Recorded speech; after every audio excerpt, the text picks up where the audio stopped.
Israel mengebom terowongan bawah tanah milik Hizbullah di Lebanon Selatan.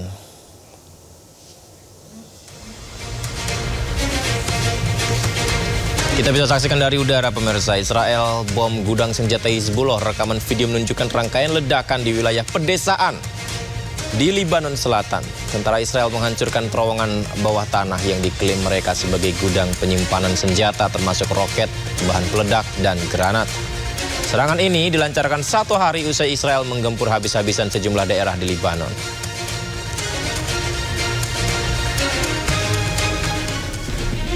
Pasukan pertahanan Israel IDF mengklaim telah menghancurkan 10 peluncur roket Hizbullah yang digunakan untuk menyerang Israel Utara. Ini yang Anda saksikan adalah rekaman video memperlihatkan ledakan disusul asap hitam. Diklaim sebagai keberhasilan tentara Israel menghancurkan peluncur roket milik Hizbullah. Israel juga mengatakan bahwa operasi militer akan terus dilakukan terhadap kelompok Hizbullah.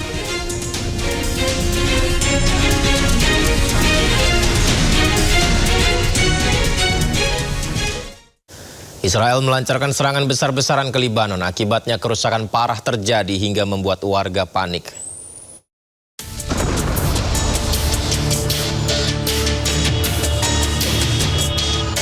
Warga merekam detik-detik saat sebuah gedung di Beirut, Lebanon hancur usai dihantam rudal Israel.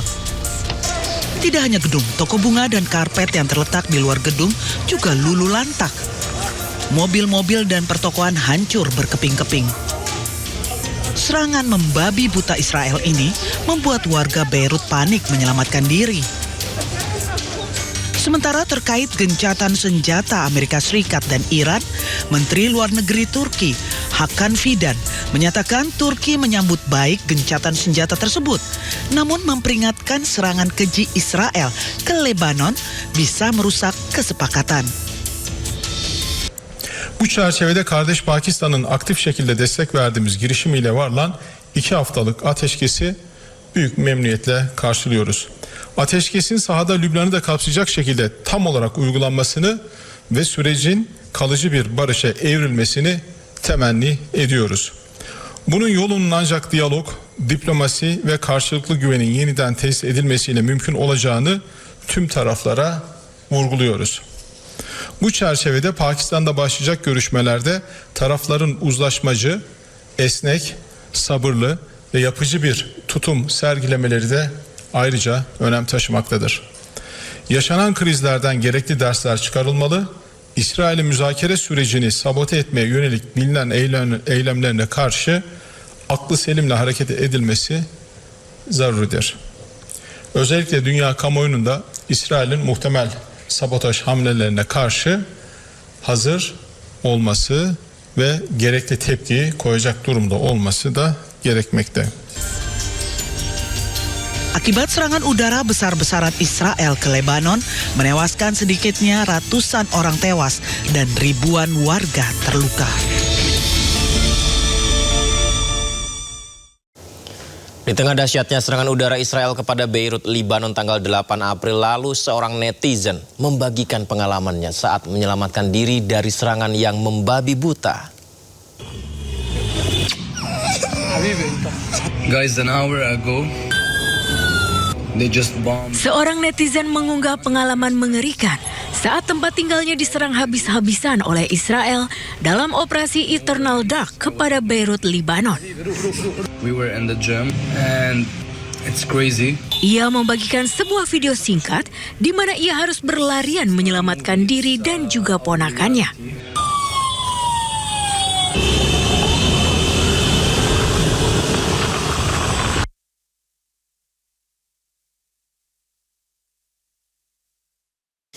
Serangan Israel tanggal 8 April lalu juga membuat kehebohan di ruang kelas daring. Sebuah rekaman yang berisi suara teriakan murid menggambarkan betapa besarnya serangan Israel terhadap Lebanon. Can you hear me, ladies? Yes, I can. Taras.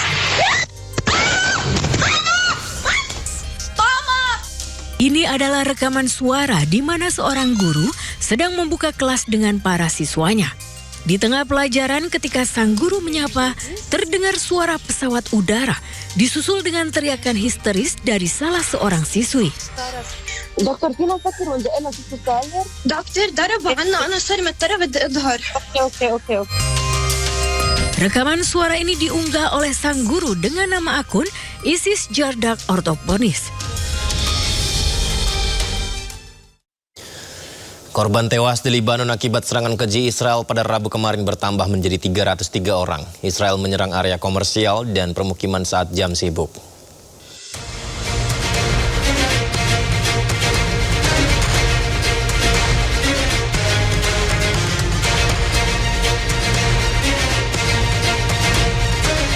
Hanya beberapa jam setelah kesepakatan gencatan senjata dibuat antara Amerika Serikat dan Iran, Israel menyerang Lebanon dengan brutal. Selama 10 menit lebih dari 100 target yang terkait dengan Hizbullah dihantam di Beirut, Nebatie, Baalbek, Sidon, Lebanon Selatan, dan Lembah Beka Timur. Jumlah korban tewas di Lebanon menjadi 303 orang setelah serangan keji yang dilakukan Israel pada Rabu 8 April 2026. Kementerian Kesehatan Lebanon juga melaporkan sedikitnya 1.150 orang terluka akibat serangan yang menghantam area komersial dan permukiman di Beirut saat jam sibuk. Pusat Operasi Darurat Kementerian Lebanon menyebut operasi pencarian dan penyelamatan masih berlangsung di berbagai lokasi. Tim penyelamat bekerja tanpa henti mengevakuasi korban yang tertimbun reruntuhan bangunan, sekaligus mengidentifikasi jenazah, termasuk melalui uji DNA karena banyak korban sulit dikenali secara langsung. Sejak eskalasi konflik yang dimulai pada 2 Maret, total korban akibat serangan Israel di Lebanon telah mencapai 1.888 orang tewas dan 6.092 orang terluka.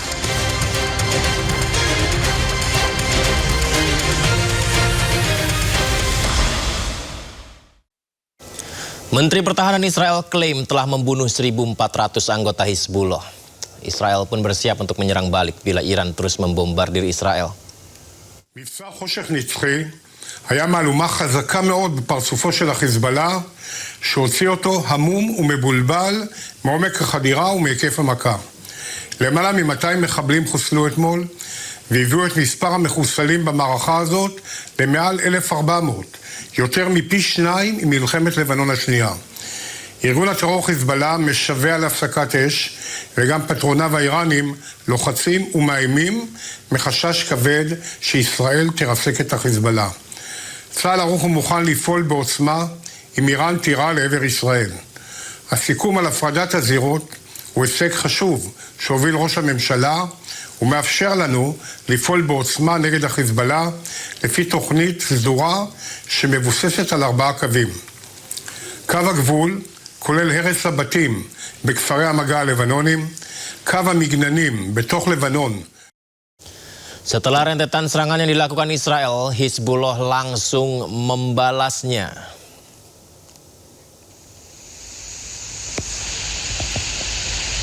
Kita saksikan pemirsa, di langit-langit ini adalah detik-detik saat pertahanan Israel Iron Dome mencoba menghalau rudal Hizbullah. Hizbullah menyerang kota Tel Aviv setelah sebelumnya Israel menyerang Lebanon tanpa henti.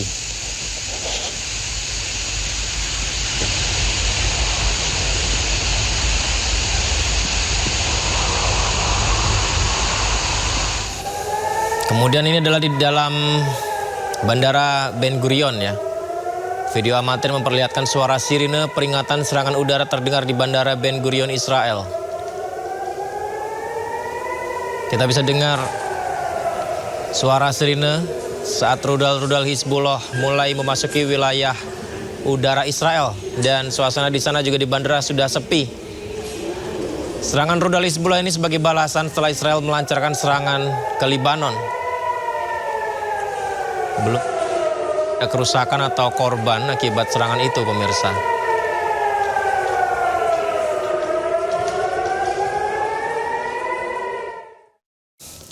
Sementara itu pemirsa, serangan Israel ini ternyata menarik reaksi dari sejumlah negara. Aksi unjuk rasa terjadi di Italia dan Belanda atas serangan yang dilakukan Israel ke Lebanon setelah kesepakatan gencatan senjata. Massa serentak berikan dukungannya untuk Lebanon, Iran, dan Palestina.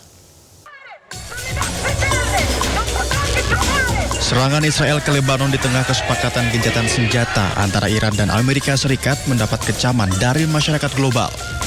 Hal tersebut terlihat pada unjuk rasa dan protes yang dilayangkan warga Italia di Piazza della Scala, Milan. Massa aksi secara tegas menyatakan dukungan terhadap Iran dan Lebanon. Mereka juga menyerukan aksi militer Amerika Serikat dan Israel di wilayah Timur Tengah untuk dihentikan. Mereka menilai tindakan yang dilakukan Amerika Serikat dan Israel adalah langkah untuk memusnahkan bangsa Arab.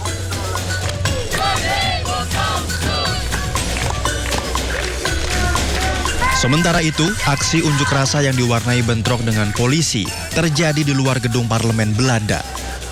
Dalam aksi tersebut, pengunjuk rasa memblokir jalan, melemparkan granat asap, serta mengibarkan bendera Palestina dan Lebanon, serta membentangkan spanduk yang bertuliskan, Rob Jetten, Perdana Menteri Belanda memalukan, darah di tanganmu. Akibat aksi tersebut, sejumlah pengunjuk rasa diamankan polisi. Perundingan damai dan gencatan senjata Amerika-Iran digelar di Pakistan. Upaya yang ditempuh oleh kedua negara itu terancam kandas akibat ulah Zionis Israel yang terus menyerang Lebanon.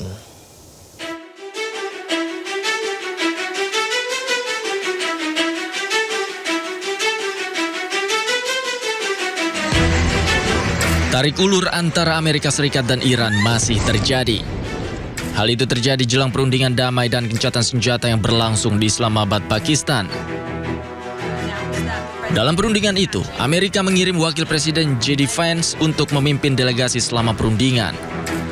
Amerika membawa misi agar Selat Hormuz dibuka untuk mengamankan distribusi bahan bakar minyak yang berpengaruh ke negaranya. Announced that the president is dispatching his negotiating team led by the Vice President of the United States, J.D. Vance, Special Envoy Witkoff, and Mr. Kushner to Islamabad for talks this weekend. The first round of those talks will take place on Saturday morning local time, and we look forward to those in-person meetings. Di sisi lain, Iran juga mengirimkan negosiator ulungnya. Iran menugaskan ketua parlemennya Muhammad Bagher Ghalibaf untuk memimpin pembicaraan dengan Amerika Serikat. Selain Bagher, Iran juga mengirim Menteri Luar Negerinya Abbas Araghchi untuk ikut serta dalam perundingan itu. Perundingan damai antara dua negara itu dimediasi oleh Pakistan melalui Perdana Menterinya Muhammad Shehbaz Sharif yang telah bolak-balik mengajukan proposal perdamaian, termasuk poin-poin negosiasi antara Iran dan Amerika. Namun perundingan damai yang diupayakan oleh Amerika dan Iran terancam gagal akibat ulah biang kerok Israel. Seakan gila perang, di tengah gencatan senjata, Israel malah menyerang Lebanon secara membabi buta. Akibat serangan itu, 254 orang tewas dan lebih dari 1.000 orang terluka. Upaya keras Amerika dan Iran terancam kandas jika Zionis Israel masih berulah dengan menyerang negara-negara Teluk lainnya. Jelang perundingan gencatan senjata, pemimpin tertinggi Iran, Mujtaba Khamenei mengeluarkan pernyataan terbaru yang disebarkan melalui media di Iran. Mujtaba klaim kemenangan Iran dan mengancam akan memperketat kendali Selat Hormuz. این را همه باید بدانند به اذن الله تعالی ما حتما متجاوزین تبهکاری که کشور ما را مورد حمله قرار دادند رها نمی کنیم. حتما غرامت تک تک صدمات وارد شده و خونبهای شهیدان و دیگ جانبازان این جنگ را طلب خواهیم کرد و حتما مدیریت تنگه هرمز را به مرحله جدیدی وارد خواهیم نمود. ما طالب جنگ نبوده و نیستیم، ولی به هیچ وجه از حقوق حقی خود دست نمی کشیم و در این جهت همه جبهه مقاومت را به طور یک پارچه در نظر داریم. Presiden Iran Masoud Pezeshkian juga angkat bicara soal serangan Israel ke Lebanon di tengah upaya gencatan senjata Amerika-Iran.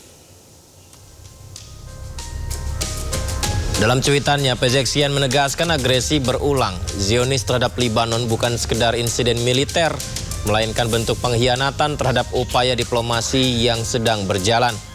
Pezeshkian juga menegaskan negaranya tidak akan tinggal diam dan tidak akan pernah meninggalkan rakyat Libanon. Jari-jari militer Iran dipastikan tetap siaga pada pelatuk senjata sebagai bentuk kewaspadaan mereka.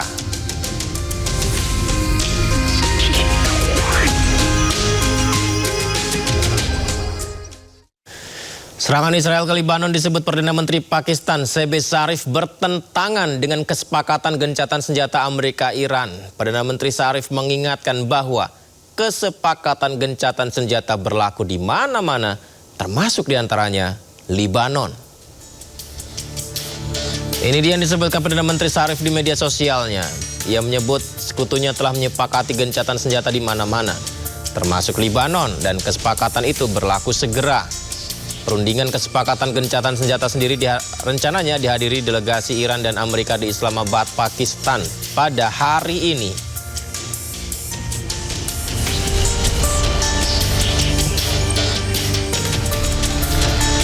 Pemirsa, pernyataan Perdana Menteri Sharif diamini oleh Menteri Luar Negeri Iran, Syed Abbas Araghchi. Menlu Araghchi menegaskan Amerika harus memilih gencatan senjata atau melanjutkan perang lewat Israel. Dan Amerika tidak bisa memilih keduanya. Araghchi kembali tegaskan bola saat ini berada di tangan Amerika.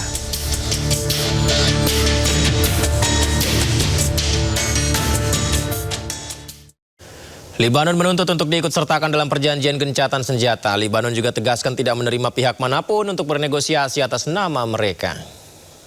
تحدث الرئيس عون فقال لقد تعبنا من عبارات الاستنكار وكلنا كنا نتطلع إلى أن يشمل وقف إطلاق النار لبنان لكنكم سمعتم للأسف التصريحات الصادرة بهذا الخصوص. إن الاتصالات التي نقوم بها دولة الرئيس وأنا مع عدد من أصدقاء لبنان في العالم نطالب فيها بإعطاء فرصة كما أعطيت بين الولايات المتحدة الأمريكية وإيران لوقف إطلاق النار والذهاب إلى المفاوضات والضغط في اتجاه أن يكون لبنان جزءا من اتفاق وقف النار كي ننطلق في المفاوضات. وتابع النقطة الأساسية الثانية هي أننا كدولة لها كيانها ووجودها والدولة هي التي تفاوض ولا نقبل بأن يفاوض أي أحد سوانا. أضاف فخامة الرئيس فنحن لنا القدرة والإمكانيات للتفاوض وتاليا لا نريد أن يفاوض أي أحد عنا. هذا أمر. Setelah serangan mematikan ke Libanon, Perdana Menteri Israel Benyamin Netanyahu tekankan tidak ada gencatan senjata di Libanon. Namun Israel siap negosiasi dengan Libanon untuk pelucutan senjata Hizbullah. תושבי הצפון היקרים, אני גאה בכם. אתם ממשיכים לעמוד איתן. אני מבקש לומר לכם, אין הפסקת אש בלבנון. אנחנו ממשיכים להכות בעוצמה את חיזבאללה, ואנחנו לא נעצור עד שנחזיר לכם את הביטחון. ההישגים הכבירים שלנו, גם באיראן וגם נגד ציר הרשע, הביאו לשינוי היסטורי במעמד של ישראל באזור. הם גם הביאו לשינוי לקשרים שלנו עם מדינות, קשרים שלא היו בעבר. לאחר פניות חוזרות ונשנות של ממשלת לבנון לפתוח איתנו במשא ומתן לשלום, אני הנחיתי אמש בקבינט לפתוח במשא ומתן ישיר עם לבנון כדי להשיג שני יעדים. אחד, פירוק חיזבאללה מנשקו, והשני, הסכם שלום היסטורי בר קיימא בין ישראל ללבנון. ישראל חזקה מאי פעם, איראן חלשה מאי פעם. אני כבר הבאתי 4 הסכמי שלום עם מדינות ערב, אני מתכוון להביא עוד. שלום אמיתי, שלום מתוך... Presiden Amerika Serikat Donald Trump mendesak pemerintah Iran untuk menghentikan penarikan biaya transit terhadap kapal-kapal tanker yang melintas di Selat Hormuz. Desakan ini muncul di tengah masa gencatan senjata 2 minggu saat Teheran dilaporkan mulai memungut biaya $1 untuk setiap barel minyak yang melintas. Ketegangan diplomatik antara Washington dan Teheran kembali mencuat akibat isu pungutan liar di Selat Hormuz. Presiden Donald Trump melalui platform Truth Social memperingatkan Iran untuk tidak memungut biaya dari kapal tanker yang melewati jalur tersebut. Melansir dari Wall Street Journal menyebutkan, bahwa Iran menuntut biaya transit sebesar $1 Amerika Serikat per barrel bagi setiap kapal tanker minyak yang melintas di bawah pengawasan mereka. Pernyataan terbaru Trump ini terkesan kontradiktif dengan komentarnya sehari sebelumnya, di mana Trump sempat mengaku tengah mempertimbangkan pembentukan usaha patungan atau joint venture dengan Iran untuk memungut biaya dari kapal yang melintasi Selat Hormuz. Ia bahkan menyebut bahwa Amerika Serikat bisa menghasilkan uang besar dengan membantu mengatur lalu lintas di jalur maritim yang membawa sekitar 20% ekspor minyak global tersebut. Namun kini, Trump tengah tegas meminta praktik pemungutan tersebut segera dihentikan. Meskipun gencatan senjata selama 2 minggu telah disepakati, lalu lintas maritim di Selat Hormuz dilaporkan tetap sangat sepi. Ketidakpastian mengenai protokol keamanan dan adanya pungutan biaya tinggi membuat banyak perusahaan pelayaran masih enggan melintasi koridor energi vital tersebut. Situasi ini terus memberikan tekanan pada pasokan bahan bakar dunia pada sepanjang April 2026 ini. Sementara para diplomat tengah berpacu dengan waktu menuju negosiasi perdamaian permanen yang dijadwalkan berlangsung di Pakistan. Berbagai sumber iDex Channel.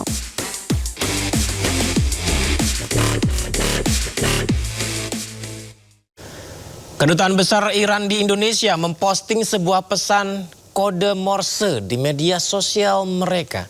Ini sangat misterius pemirsa karena pesan tersebut dilengkapi dengan rekaman suara.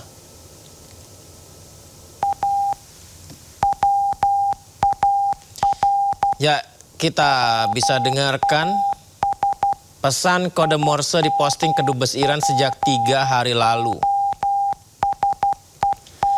Dan ini kalau diterjemahkan ya, kode Morse ini pemirsa. Ini saya jadi ingat waktu belajar pramuka dulu ya. Ini bunyinya tentang a war was imposed on Iran, but the outcome wasn't. Iran stood its ground and soon will win. Nah, kalau kita terjemahkan dalam bahasa Indonesia artinya perang ini dipaksakan kepada Iran, namun hasil akhirnya belum ditentukan. Iran tetap bertahan dan akan segera menang. Ketika dikonfirmasi, pihak Kedubes Iran di Indonesia belum memberikan pernyataan resmi mengenai unggahan kode Morse tersebut, namun diduga ini terkait komitmen pemerintah Iran atas perang dengan Amerika dan Israel. Aksi serupa sebelumnya juga dilakukan Kedubes Iran di Pakistan, namun dengan muatan informasi yang berbeda.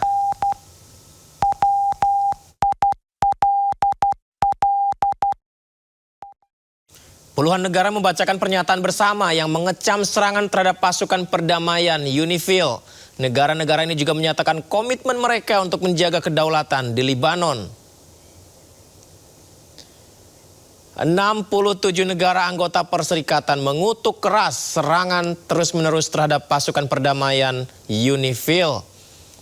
Pemirsa, dalam pernyataan yang dipimpin oleh perwakilan tetap Indonesia untuk PBB yakni Umar Hadi, negara-negara anggota mengecam keras serangan ke Libanon dan meminta semua pihak menjaga kedaulatan Libanon.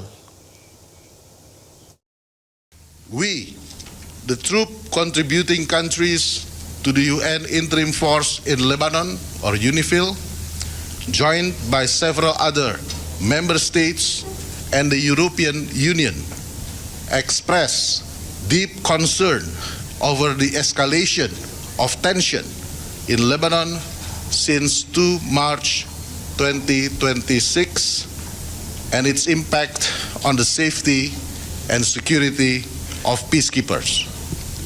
We condemn in the strongest terms the persistent attacks against UNIFIL, including the latest grave attacks which cost the lives of 3 Indonesian peacekeepers and injured several other peacekeepers from France, Ghana, Indonesia, Nepal, and Poland.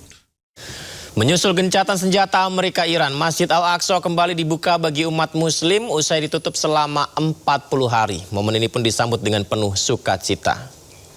Alhamdulillah, Fath Masjid Al-Aqsa اليوم 9/4 صلاة الفجر. Umat Muslim Palestina bersukacita Masjid Al-Aqsa kembali dibuka. Mereka berbondong-bondong memasuki masjid yang menjadi kiblat pertama seluruh umat Muslim di dunia tersebut. Usai ditutup selama 40 hari sebelumnya, masjid ini kembali dibuka pada waktu sholat subuh. Mereka melaksanakan sholat subuh berjamaah di salah satu situs suci Islam tersebut.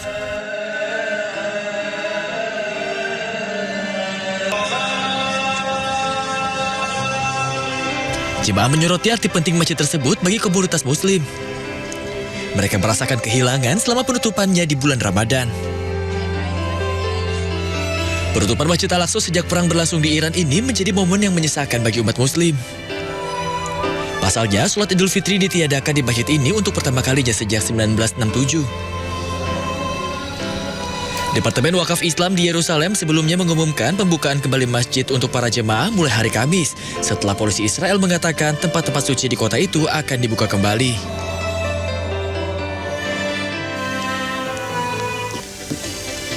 Pemirsa, 1,5 bulan serangan ke Iran, Amerika mengalami kerugian besar-besaran. Tak hanya korban jiwa, namun juga kerusakan parah alutsista, infrastruktur militer hingga miliaran dolar Amerika. Bagaimana daya cengkram Amerika di Timur Tengah ke depan? Diskusinya akan kami hadirkan usai jeda di Sindo Prime.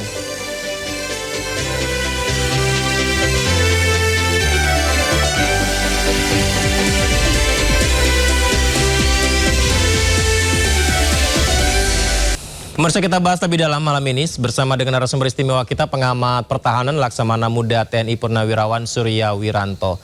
Assalamualaikum, selamat malam Pak Surya. Ya, selamat malam. Sehat ya Pak ya? Alhamdulillah sehat. Terima kasih Pak sudah berkenan berbagi di Sindo Prime. Pak, jadi kita ingin berbicara soal sebenarnya bagaimana kondisi pangkalan militer Amerika yang diserang terus oleh Iran, Pak. Nanti kami juga tampilkan di layar. Tapi sejauh ini berarti sebenarnya apakah itu mengurangi kekuatan militer Amerika sepenuhnya, Pak? Ya, sudah pasti sangat mengurangi kekuatan Amerika karena keberadaan Amerika forward defense-nya itu tergantung daripada pangkalan-pangkalan yang ada di beberapa negara ya. Kalau tidak salah itu totale antara pangkalan militer dengan fasilitas pertahanannya itu ada 19 ya. 17 itu sudah hancur ya. Bukan hanya pangkalannya tapi fasilitasnya semua juga banyak yang hancur gitu ya. Baik, kita tampilkan di sini Pak Surya. Iya. Nanti mungkin bisa dijelaskan kepada pemirsa. Saya bacakan terlebih dahulu. Serangan Iran ke pangkalan dan infrastruktur militer Amerika Serikat di Timur Tengah. Irak, pangkalan di Baghdad dan Erbil. Yordania, pangkalan udara Muwafaq al-Salti. Kemudian Arab Saudi, pangkalan udara Prince Sultan. Bahrain, pangkalan armada kelima Angkatan Laut. Qatar, pangkalan udara. UEA, pangkalan armada kelima AL juga. Kuwait, pangkalan udara Ali Al-Salim. Kita bedah satu persatu Pak ya. Ya. Berarti di Irak ini memang memiliki pangkalan militer Amerika di Irak, di Baghdad dan Erbil menjadi salah satu yang diandalkan dari Amerika juga Pak ya? Ya, karena pangkalan-pangkalan ini memang diset oleh Amerika untuk menyerang Iran dan kemungkinan negara-negara Arab lainnya ya yang menjadi concern Amerika untuk musuh Amerika begitu ya. Tapi yang utama ke Iran yang jelas sudah dikepung demikian rupa dengan 19 pangkalan. Nah, kalau kita lihat beberapa hari ini penyerangan-penyerangan Iran terhadap pangkalan-pangkalan ini nampaknya sudah disiapkan jauh hari ya. Dengan peralatan-peralatan canggih, peluru kendali termasuk drone-drone itu, titik-titik daripada pangkalan-pangkalan ini nampaknya sudah diset ya, koordinatnya ya. Lintang bujurnya sudah diset sehingga tepat sasaran. Nah, sehingga yang hancur ini bukan hanya pangkalan itu sendiri tapi juga sarana-sarana pengendaliannya, radarnya, ya, alat-alat combat systemnya, komunikasinya dan sebagainya. Sehingga ini lumpuh semuanya ya. Yang saya monitor itu 17 dari 19 pangkalan militer itu sudah lumpuh. Nah, sehingga untuk melakukan serangan-serangan yang memantulkan pangkalan-pangkalan itu agak kesulitan Amerika. Ya. Kalau kita lihat memang pangkalan militer dibangun dari Amerika di Irak, Yordania, Arab Saudi, Bahrain, Qatar, Kuwait. Tujuan awalnya seperti apa, Pak? Nah, tujuan awalnya itu negara-negara ini kan minta perlindungan kepada Amerika ya terhadap kemungkinan dia perang terhadap negara-negara lain. khususnya ini kan negara-negara Islam, ya kemungkinan perang kepada Iran itu sudah di backup oleh Amerika. Ya, itu adalah konsep pertahanan forward defense zaman dulu ya, dan proteksi yang kekinian diharapkan dengan kehadiran pangkalan Amerika di sini mereka merasa nyaman, tenang gitu. Tapi dengan perang proksi ini, dengan kecanggihan peralatan deteksi, identifikasi yang menggunakan satelit dan sebagainya, terbukti bahwa pangkalan-pangkalan ini tidak lagi menjadi daerah yang aman, not safe haven ya, tapi justru menjadi target-target utama ya, yang bakal diserang duluan. Dan ini terbukti dari sekian banyak ini, 19 tadi saya katakan, 17 ini sudah disikat habis ya. Dilihat gambar ini aja, mulai dari Irak, Yordania, Arab Saudi, Bahrain, Qatar, UAE, Kuwait. Baik itu pangkalan udara maupun fasilitas militernya rata-rata sudah tidak bisa berfungsi. Karena mereka tidak hanya menyerang pangkalannya itu sendiri, tapi tadi saya katakan ya, fasilitas deteksi, identifikasi, ya, radarnya, pesawatnya ada di situ ya.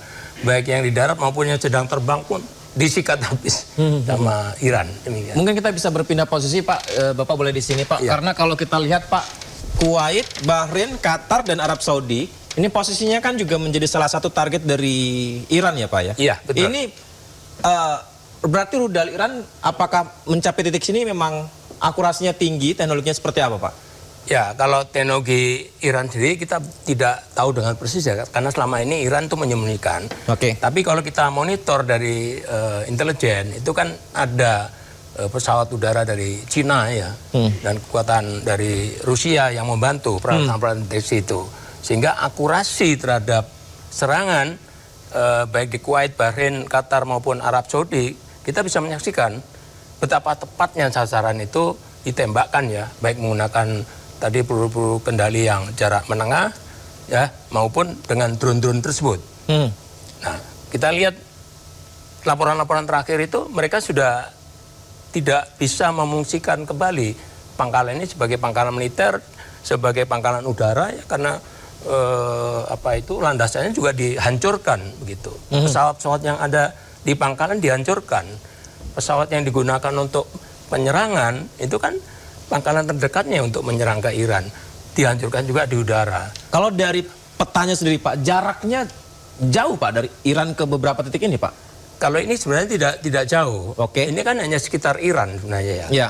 Nah, makanya kenapa dua kapal induk itu dia ditaruh di Laut Arab sama di Samudra India, dia itu sebenarnya stand off ya. Dia bisa menembakkan peluru kendalinya, tapi diharapkan Iran tidak mampu menembak ke dia. Tapi kenyataannya Gerald Ford tertembak ya, rusak berat dan ditarik ke arah Yunani. Bahkan sampai Diego Garcia pun itu sudah peluru kendalinya Iran sampai ke sana ya. Jaraknya udah demikian jauh. Apalagi yang ini yang hanya di sekitar Iran, itu menjadi sasaran empuk untuk rudal-rudal jarak menengah maupun drone-nya Iran. Demikian. Berarti kalau yang Iran mendapat serangan beberapa hari terakhir ini, itu berarti dari sisa 2 pangkalan yang masih tersedia, yang belum hancur itu Pak ya? Iya, belum hancur. Itu tidak terlalu penting mungkin ya, tapi yang penting-penting yang di sekitar Iran ini, yang mengelilingi Iran, yang memungkinkan Amerika ini bisa menerbangkan pesawat, bisa mengendalikan situasi udara di sana ya, pengendalian. Ini yang dihancurkan dulu. Termasuk ini pangkalan armada kelima Angkatan Laut itu. Di Bahrain? Di Bahrain itu sudah menjadi sasaran tembak mereka. Itu pangkalan udara kan, pangkalan udara ini jadi sasaran pertama mereka supaya pesawat-pesawat udaranya tidak bisa mengudara.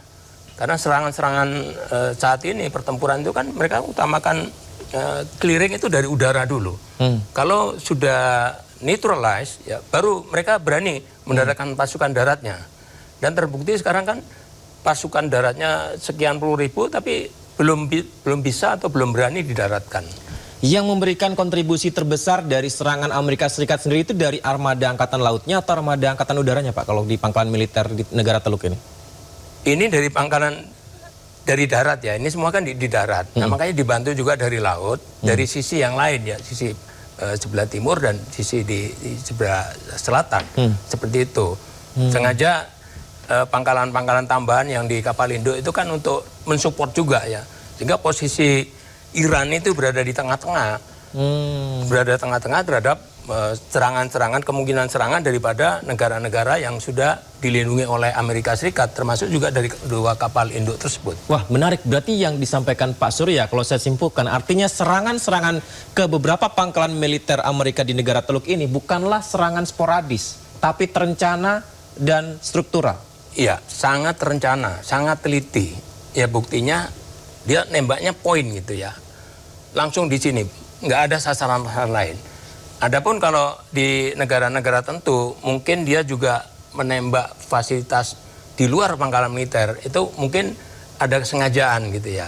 Supaya negara-negara ini tidak lagi minta perlindungan pada Amerika.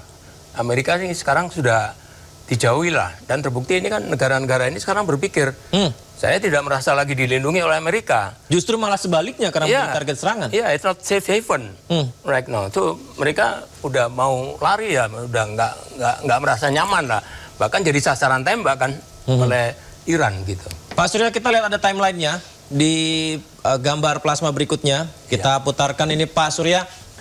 Saya bacakan terlebih dahulu. Pangkalan Armada kelima Angkatan Laut 28 Februari di Bahrain. Serangan berikutnya setelah 28 Februari adalah 1 sampai 3 Maret Pangkalan Udara Al Udeid di Qatar. Awal Maret di Irak, pangkalan di Baghdad dan Erbil. 5 Maret Pangkalan Udara Ali Al Salem. 10 sampai 15 Maret UEA, Pangkalan Udara Al Dafra dan Abu Dhabi. 20 sampai 24 Maret di Yordania, Pangkalan Udara Muwafaq Al Salti. 26 Maret Selat Hormuz, kapal-kapal AS dan sekutu. Kemudian terakhir ya, 27 Maret 2026 Pangkalan Udara Prince Sultan di Arab Saudi. Kembali mungkin dijelaskan lagi Pak, mengapa serangan pertama adalah di Bahrain tanggal 28 Februari Pak? Mungkin kita bertukar kembali.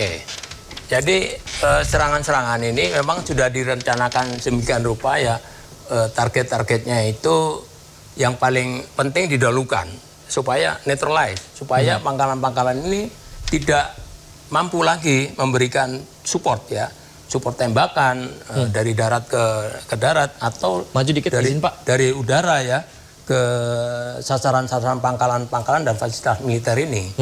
Kalau kita lihat ini, saya kira ini normatif ya, nampak sekali direncanakan hari per harinya. Terus kalau kita lihat di sana Selat Hormuz ya. Selat Hormuz 26 Maret, kapal-kapal Amerika Serikat dan sekutu. Iya, jadi Selat Hormuz itu tujuan utama adalah blokade. Ya, si Daniel, supaya apa? Kapal-kapal tanker itu tidak bisa keluar atau yang dari luar tidak bisa masuk. Nah, ini kan dampak perangnya bukan lagi perang militer, tapi perang ekonomi ya. Dengan dia memblokade kapal-kapal tanker sehingga dia tidak bisa keluar atau yang dari luar juga tidak bisa masuk. Dan sekarang dia kan lagi pilah-pilih ini, siapa-siapa boleh keluar, siapa-siapa boleh masuk ya. Yang jelas kapal-kapal Amerika dan kapal sekutunya ini tidak boleh keluar. Dan ini menjadi satu bagian daripada upaya damai yang malam ini sedang dibicarakan di Islamabad ya, langsung dibicarakan seperti itu. Di Islamabad, Pakistan ya. Pakistan, ya. Baik, sebelum kita ke tentang rencana negosiasi Pak ya. Iya. Ini artinya tidak berdiri sendiri Pak. Serangan-serangan ini artinya, maksud saya di sini ada yang bergerak sendiri, di sini ada yang bergerak sendiri, tapi ini semua dalam satu komando yang sama. Iya. Jadi ini dalam satu perencanaan besar ya, tapi memang secara bertahap mereka serang.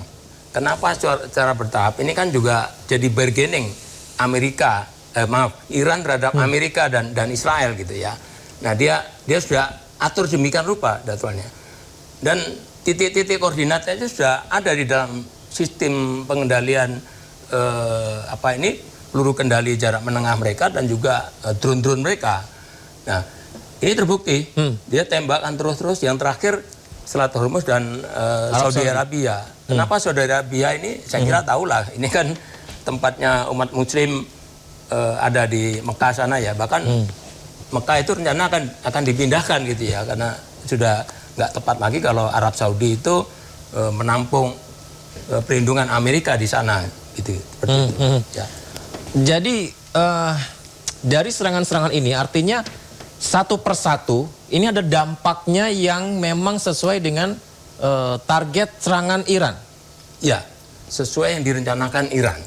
Karena terus terang, kalau pangkalan udara ini kan pasti pesawat fighternya, ya termasuk F-35 itu digunakan untuk bombing, ya, untuk serangan-serangan jarak jauh ke Iran gitu ya, kepada target tertentu di Iran.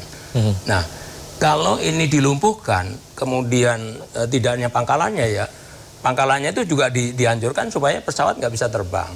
Kemudian sistem early warningnya maupun sistem fire controlnya itu juga dihancurkan, dinetralis.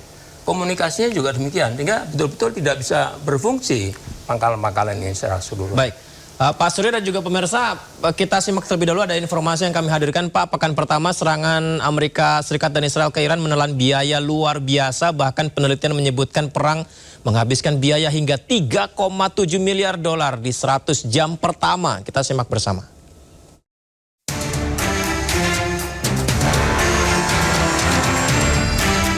Serangan Amerika Serikat dan Israel ke Iran tak hanya merenggut korban jiwa dari kedua kubu bertikai, namun juga menelan biaya tak sedikit. Dalam serangan militer yang diberi nama Operasi Epic Fury, Amerika Serikat telah menghabiskan miliaran dolar dalam 4 hari saja. Lembaga Think Tank Center for Strategic and International Studies CSIS menghitung total biaya yang dihabiskan dalam 100 jam pertama serangan mencapai 3,7 miliar dolar atau setara dengan 63 triliun rupiah. Biaya tersebut digunakan untuk 3 kategori, yakni operasional, penggantian munisi, serta perbaikan infrastruktur. Biaya perang fantastis bukan sekali ini dikeluarkan Amerika. Selain Perang Dunia Kedua di mana Amerika menghabiskan biaya 4 triliun dolar dan mengorbankan 20.000 prajuritnya. Tercatat 3 perang lainnya menjadi yang termahal yang pernah dibayar Amerika. Perang Vietnam yang berlangsung 8 tahun menewaskan 58.000 jiwa tentara Amerika. Dengan mengirimkan 500.000 lebih tentara, Amerika menghabiskan biaya 800 miliar hingga 1 triliun dolar. Lalu Perang Afghanistan yang berlangsung 20 tahun menjadi perang terlama yang dijalani Amerika. Dengan mengirimkan 100.000 personil, 2.400 orang diantaranya pulang tinggal nama. Perang ini menghabiskan biaya 2,3 triliun dolar. Sementara itu, dalam Perang Irak yang berlangsung hampir 1 dekade, Amerika kehilangan 4.400 personilnya. Dalam perang ini, Amerika mengeluarkan biaya lebih dari 1 triliun dolar. Dalam menghadapi Iran, sejauh ini Amerika Serikat mempersiapkan diri untuk menghadapi perang selama 4 hingga 6 minggu.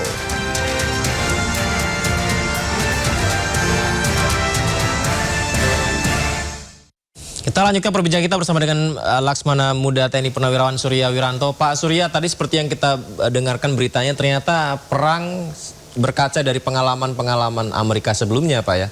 Menelan biaya yang sangat besar. Sementara sekarang mereka sudah mengajukan kembali anggaran, itu ditolak, Pak, kalau tidak salah. Ya, itu ditolak oleh parlemen mereka. Parlemen mereka. Nah, ya, mereka sudah tidak menginginkan Trump ini melanjutkan peperangan. Karena biayanya sudah demikian besar ya. Dan rakyat Amerika kita lihat di 50 state itu mereka demo turun gitu loh. Tidak ingin perang lagi ya, stop the war gitu seperti itu. Kalau begitu ke depan ini apakah perang masih akan dilanjutkan atau tidak dengan kondisi yang seperti ini? Artinya apakah Amerika Serikat masih mengambil resiko untuk melanjutkan hal itu? Ya, saat ini kan sebenarnya yang ingin damai itu kan Amerika ya. Sebenarnya ini tidak damai, menurut saya jeda saja gitu. Tarik napas dulu gitu. What next dia mau lakukan. Nah, makanya kalau kita lihat, loh ini mau damai, sementara Israel nyerang ke Lebanon. Ini kan sudah tidak mematuhi rencana perdamaian dan dikhawatirkan gagal gitu ya. Kalau kita monitor aja. Dalihnya menyerang ke Lebanon tidak masuk dalam bagian dari kesepakatan, bagaimana Pak? Kalau tidak masuk kesepakatan, masalahnya mereka ini kan sudah menjadi satu bagian ya. Sekutu keduanya itu. Jadi urusan serangan-serangan ke Iran ini bukan hanya dari Amerika, tapi juga dari Israel. Jadi kalau Israel menyerang, sudah dipastikan bahwa ini juga atas izinnya dari pamannya gitu ya, paman Syam. Nah, seperti itu. Baik, sekarang sedang melakukan negosiasi Pak di Pakistan Pak, Iran dan Amerika. Menurut Pak Surya, apa langkah ideal yang harus disepakati oleh kedua belah pihak dengan situasi perkembangan yang ada seperti sekarang? Ya, kalau Iran kan sudah menentukan sikap ya dengan 10 poin itu ya. Cuman 10 poin itu menurut kajian saya ini it's not easy gitu ya bagi Amerika untuk menerima. Salah satunya misalnya dia tetap ingin menguasai Hormuz. Termasuk di Hormuz menggunakan yuan kalau tidak salah. Iya. Kemudian dia minta semua fasilitas infrastruktur yang hancur ini dia minta pergantian gitu pada Amerika. Ganti rugi. Ganti rugi. Nah ini nggak mungkin kan kalau kita kembalikan kepada negara Amerika gitu ya, yang kondisi sekarang udah nggak mau mendukung perang, apalagi mau disuruh ganti rugi seperti itu. Lantas bagaimana Pak? Dari pihak Amerika sendiri, apa yang paling ideal menurut mereka? Jadi makanya ini sekarang mereka lagi tarik napas gitu ya. So what next itu? What we can do gitu. Nah, tapi dalam menunggu waktu sampai perundingan ternyata sudah ada serangan ke situ. Ini kan kemungkinan membatalkan. Jadi kita belum tahu nanti langkah kedepannya seperti apa. Karena Amerika ini dari kemarin-kemarin kan perjanjian 10 hari dibatalkan. Ya. 2 kali 24 jam dibatalkan. Nah sekarang ini perjanjian ini sudah dicederai dengan kondisi itu. Sehingga kedepannya ini ya kita melihatlah dia udah banyak tekanan kan, dari dalam negeri ditekan, dari NATO sudah nggak mau mendukung, ya beberapa negara NATO itu kayak Inggris, Prancis, Spanyol, Jerman nggak mau mendukung. Gitu ya. Kalau begitu dengan pengalaman yang ada sekarang Pak, ketika bersepakat Teheran diserang, Ali Khamenei gugur, kemudian kemarin gencatan senjata, Lebanon malah diserang, dan sekarang di Pakistan, bagaimana mengantisipasi supaya hal yang serupa diulangi lagi begitu oleh Israel menyerang ketika kesepakatan berlangsung? Ya, kalau sekarang kan masalahnya tidak ada kontrol ya. Siapa yang kontrol? Nah itu. Katakan PBB. PBB ini udah dilewati. Kenapa? Karena Amerika punya hak veto. Jadi apapun yang dilakukan Israel, buktinya ya carry on, jalan terus gitu loh. Ini kan serba susah ya. Amerika itu against national law, against international law, against PBB. Ya, bahkan alliance-nya dia mau keluar tuh dari NATO. Ini kan dia on behalf of himself, not on behalf of his country ya, not on behalf of United States. Nah ini kesulitannya kan. Kita lihat di dalam juga ya, dengan Senat bermasalah, dengan MA-nya bermasalah. Nah kepatuhan hukum juga dia merasa bahwa saya ini di atas hukum gitu ya. Nah ini kan sulit. Siapa yang bisa mengontrol dia gitu loh. Makanya banyak yang menyatakan bahwa udah Amerika dihapuskan aja lah dari peta Timur Tengah gitu. Kalau bicara jaminan dalam sebuah dialog negosiasi, kalau kita berada pada PBB, bahkan penjaga perdamaian UNIFIL, 3 prajurit kita gugur di Lebanon Pak. Iya.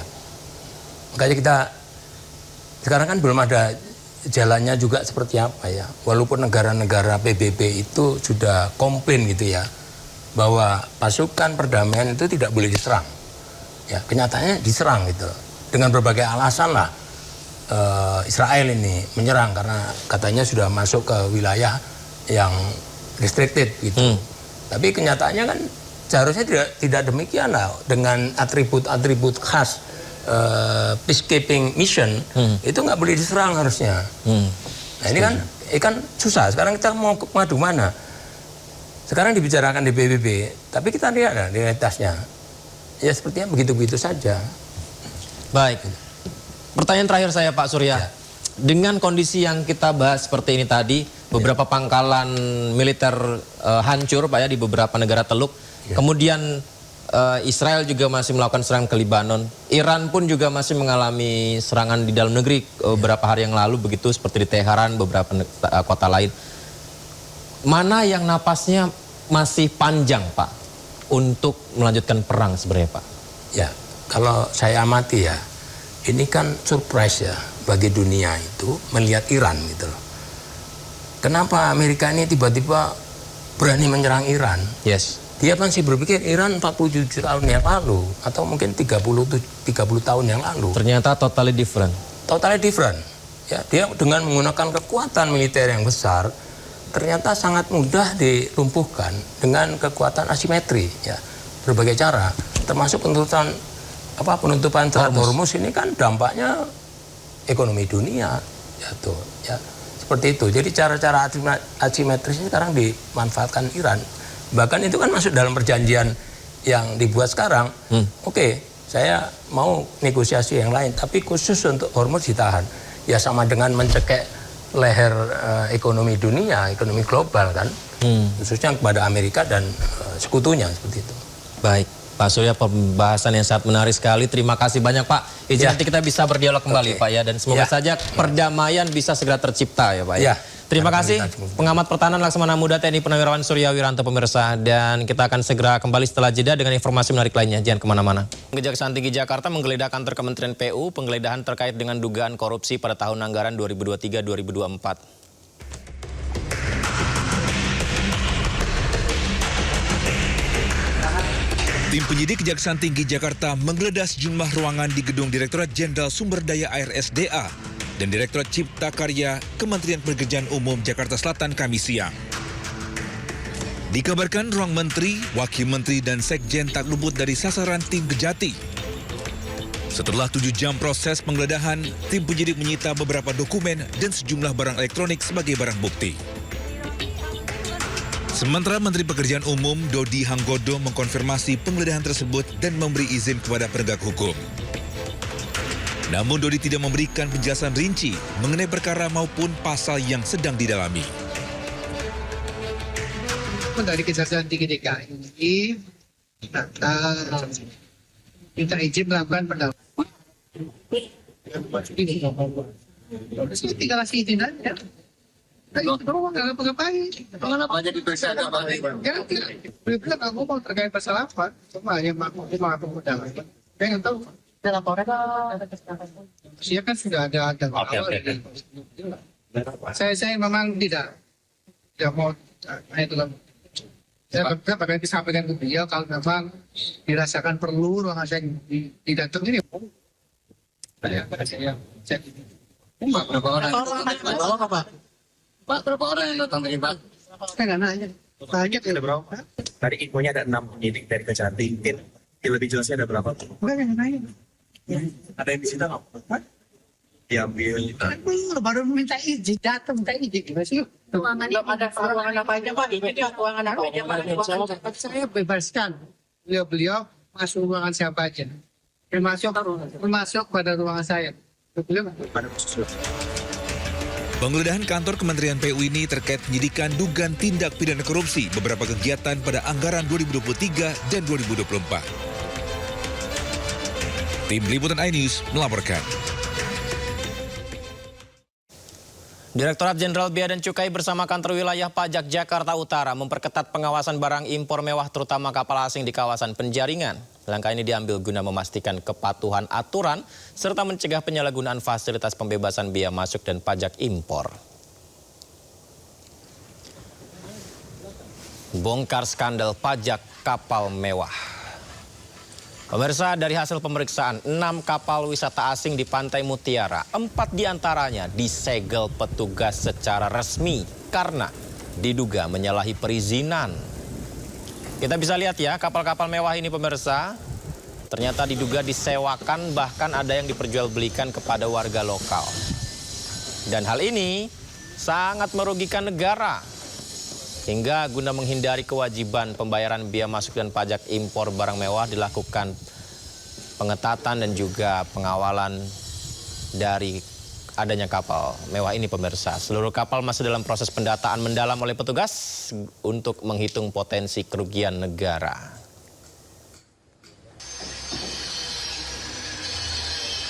Sebagai gambaran yang paling kecilnya, dengan estimasi satu kapal yang tipe terkecil dengan harga sekitar 10 miliar, itu dikenakan pungutan negara berupa bea masuk sebesar 5%, pajak dalam rangka impor berupa PPN 11%, PPh 10%, kemudian PPNBM 75%.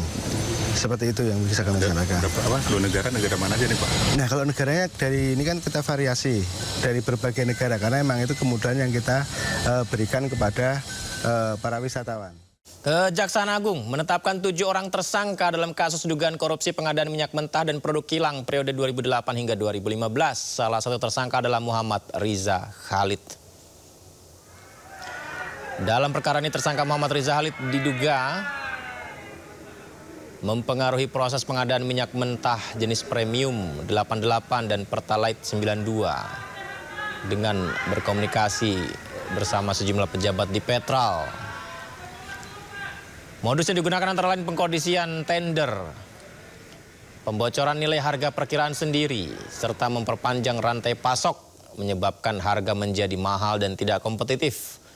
7 tersangka, dari ketujuhnya 5 orang diantara selama 2 hari, ditahan selama 20 hari, ditahan selama 20 hari di Rutan Kejagung. 1 tersangka menjalani penahanan kota karena kesehatan.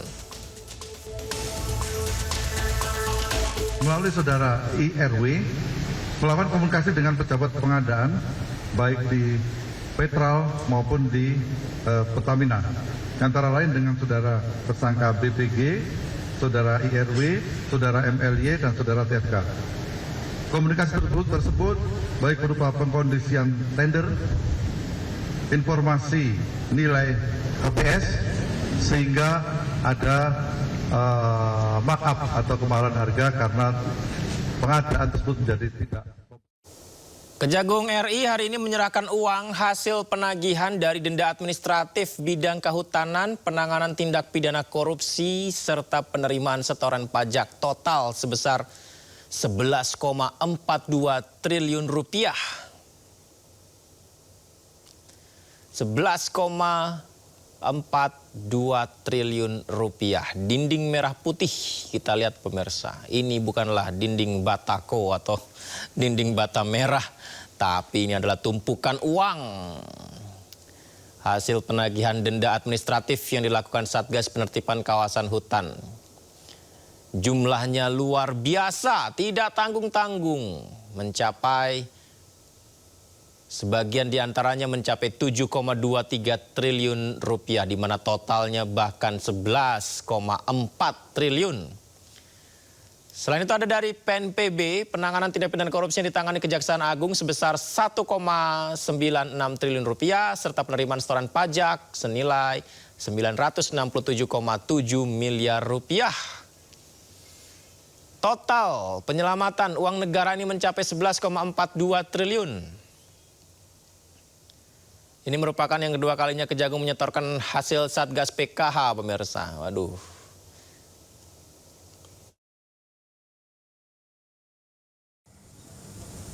Sebesar 11 triliun 420 miliar 104 juta 815.858 rupiah. Saudara-saudara sekalian, ini adalah sebuah kehormatan dan kebahagiaan bagi saya bahwa hal ini terjadi berkali-kali di dalam pemerintahan yang saya pimpin baru 1,5 tahun ini.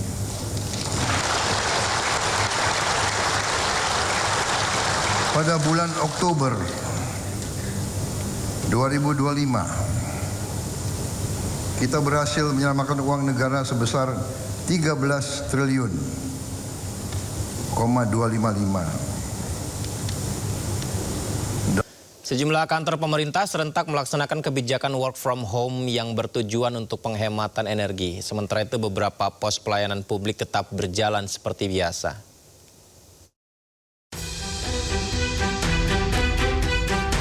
Kebijakan work from home aparatur sipil negara berlaku mulai Jumat ini. Sejumlah kantor pemerintah serentak melaksanakan kebijakan yang bertujuan untuk penghematan energi di tengah konflik global Timur Tengah, salah satunya di Kementerian Sekretariat Negara. Berdasarkan pantauan tim liputan IDX Channel, suasana kompleks Kementerian Sekretariat Negara terlihat lebih sepi dari biasanya. Hanya terlihat beberapa pegawai yang keluar masuk kantor Kementerian Sekretariat Negara, namun jumlahnya tidak lebih dari 10 orang. Sementara itu beberapa pos pelayanan publik tetap berjalan. Aparatur sipil negara yang bertugas harus tetap masuk.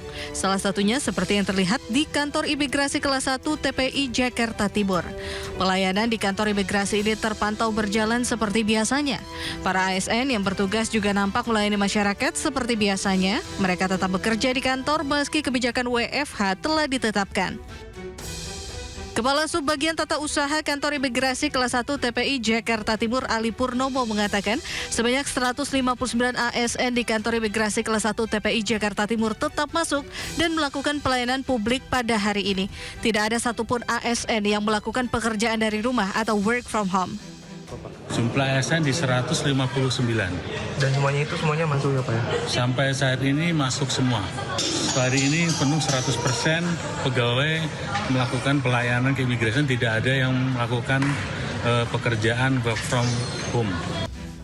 Pemerintah resmi menetapkan kebijakan WFH 1 hari dalam seminggu bagi aparatur sipil negara. Kebijakan WFH ini sebagai langkah adaptif terhadap dinamika global sekaligus upaya efisiensi energi.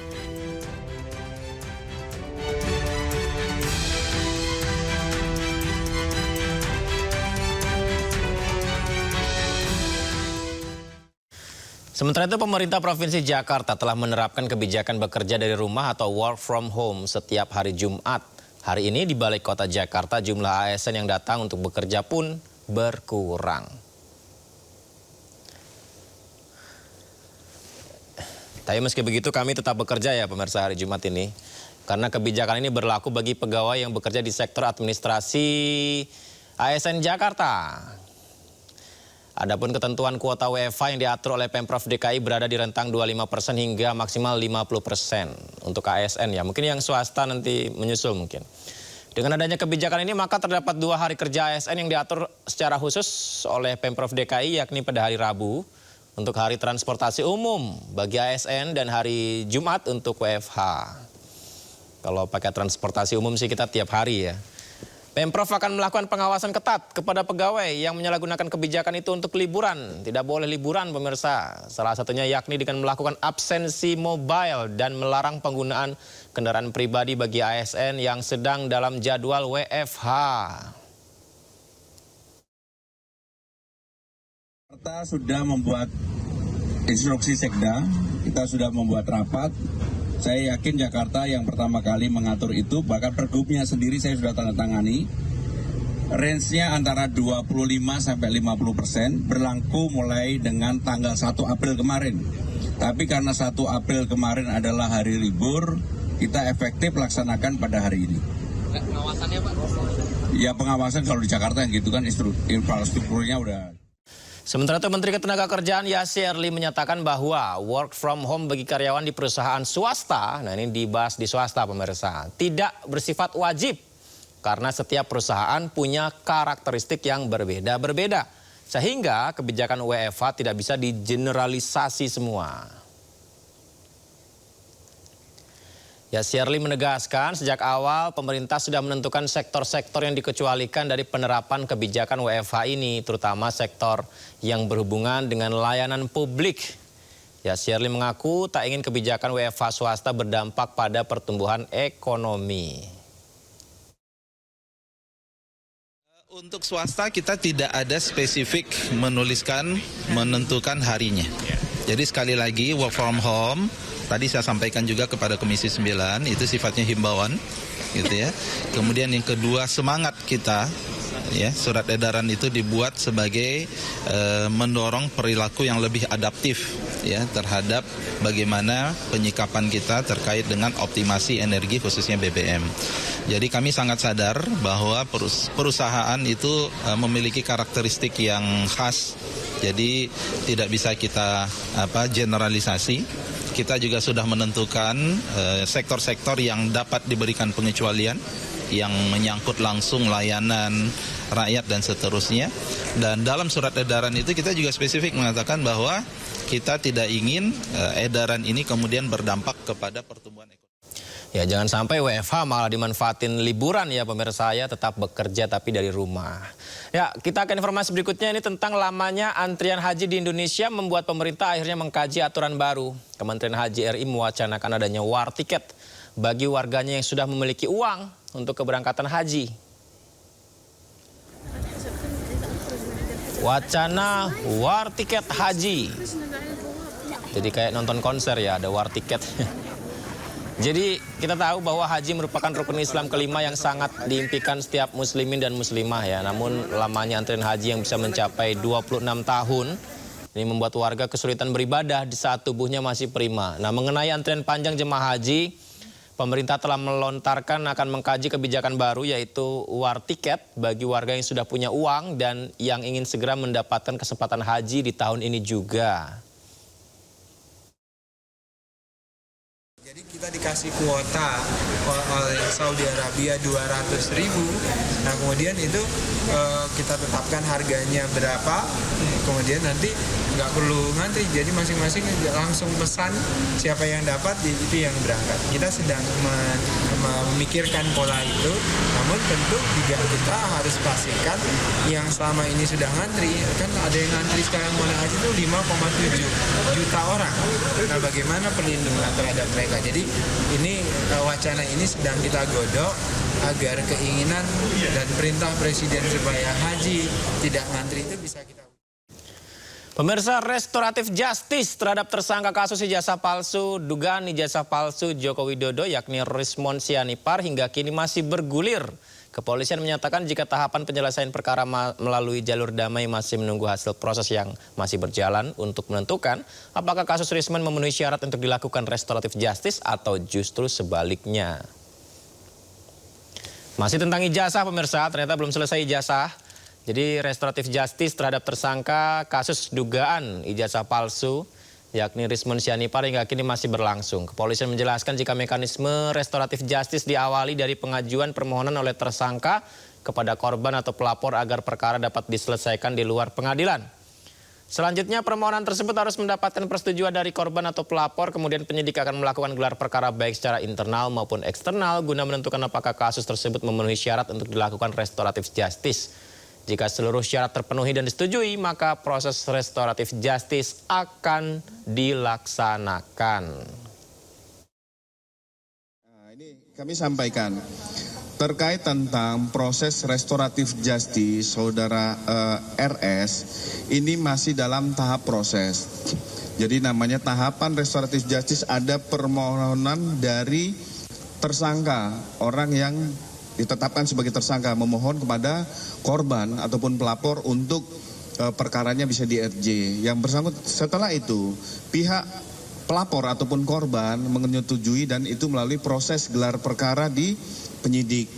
Melalui gelar perkara internal dan eksternal dihadirkan apabila sudah disetujui dan memenuhi dalam persyaratan restoratif justice maka akan dilakukan restoratif justice. Jadi saya minta kepada teman-teman sekalian terkait tentang informasi itu kita masih menunggu karena proses perkara masih berjalan.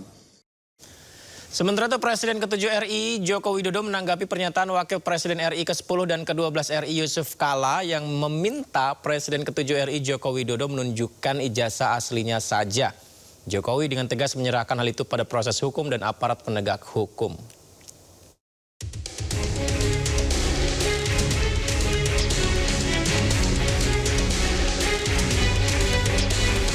Presiden ke-7 Joko Widodo menanggapi pernyataan mantan wakil presidennya Yusuf Kala yang meminta Jokowi menunjukkan ijazah aslinya.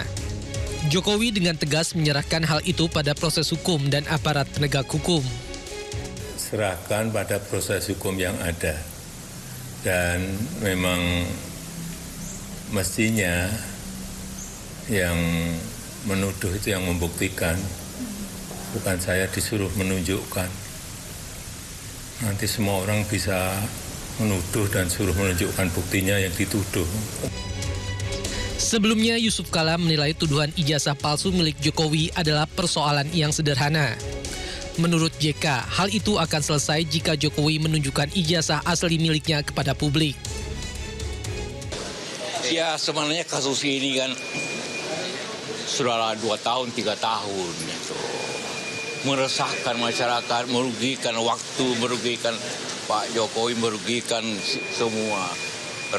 Puluhan miliar uang habis untuk apakah itu pengacara, apakah itu seperti saya ini tanpa waktu saya hilang, dilibatkan tanpa libatkan. Sebenarnya sederhana persoalannya, karena saya Pak Jokowi yakin bahwa punya ijazah asli. Ya, sebenarnya untuk kita stoplah nih perkara dengan cara tinggal Pak Jokowi memperlihatkan ijazahnya kan. Kasus fitnah ijazah palsu Jokowi belakangan menyeret nama Yusuf Kala.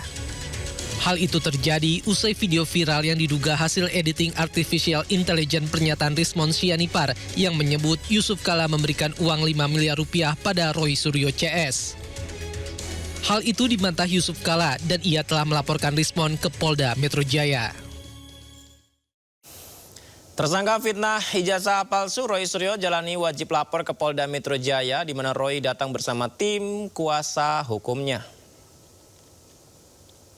Selain menjalani wajib lapor, Roy Suryo ikut komentar terkait video Rismond Sianipar yang sebut JK dan naik kasus ijazah palsu Jokowi. Namun menurut Roy Suryo, video itu merupakan hasil rekayasa artificial intelligence atau AI.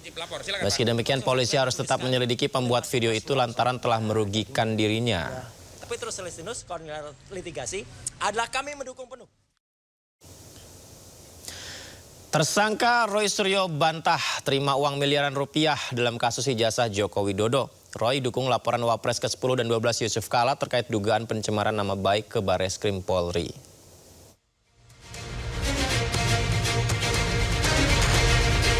Tersangka kasus fitnah ijazah palsu, Roy Suryo mendukung laporan Wakil Presiden ke-10 dan 12 Yusuf Kala ke Bareskrim Polri.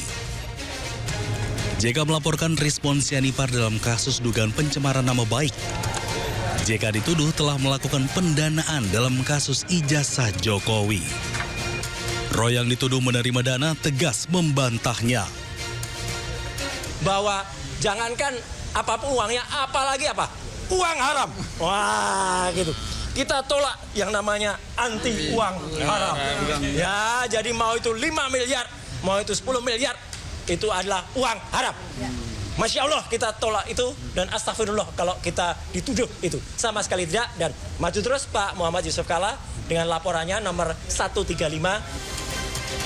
Roy juga mendukung pernyataan JK yang meminta agar Jokowi tunjukkan ijazah aslinya agar kasus ijazah palsu ini tidak berlarut-larut.